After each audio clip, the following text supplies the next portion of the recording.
बाजी जितिला team India under 19 विश्वकप 2026 विश्वकप टाइटल हातेछि भारत। फाइनल मैच रे टीम इंडिया इंग्लैंड को 100 रन ले परास्त करिछि। एहाकु मिसाई भारत षष्ठ थर पई अंडर 19 स्तर रे विश्व विजेता होइछि।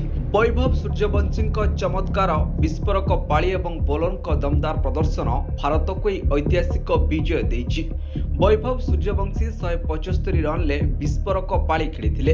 इंग्लैंड पाखरे 28 वर्षर ट्रॉफी अपेक्षार अंत घटाइबार सुजोग थिला, किंतु दल भारतीय चैलेंज को भेद करिबारे विफल होइछि। जिम्बाब्वेर राजधानी हरारे खेला जाइथिबा एई फाइनल मैच रे भारत प्रथमे बैटिंग करी 411 रन विशाल स्कोर ठिया करिथिला। अंडर 19 विश्वकप फाइनल इतिहास रे कोनोसी दल द्वारा करा जाइथिबा एहा सर्वाधिक स्कोर। वैभव सूर्यवंशी मात्र 80 बॉल 175 रन इनिंग्स खेली, जो 15टी चौका और 15टी छक्का सामिल थिला। यार जवाब रे इंग्लैंड दल 311 रन करने को ही सक्षम होइतिला। इंग्लैंड 177 रन ले 7टी विकेट हराई सारिथिला।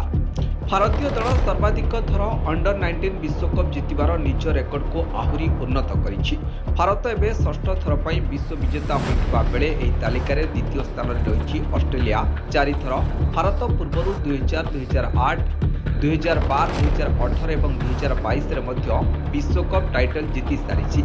आयुष महात्रा नामक इतिहास रे एक स्वतंत्र स्थान हासिल करिछि, कारण तांकरी अधिनायकत्व भारत एही ऐतिहासिक विजय पाइछि। भारत विश्वकप विजयर मूलदुआ पकाइथिले वैभव सूर्यवंशी। से मैच रे मात्र 55 बॉल रे शतक पूरण करथिले, जहां अंडर 19 विश्वकप फाइनल इतिहास रे कोनोसी खेलाड़ी द्वारा द्रुततम शतक। यहाँ पर से 71 बॉल रे 150 रन सीमा अतिक्रम करथिले। फाइनल मैच रे वैभव 80 बॉल रे 175 रन धुआंधार पाली ही मैच रे एक बड़ व्यवधान सृष्टि करथिला। Bureau report news alert 24x7।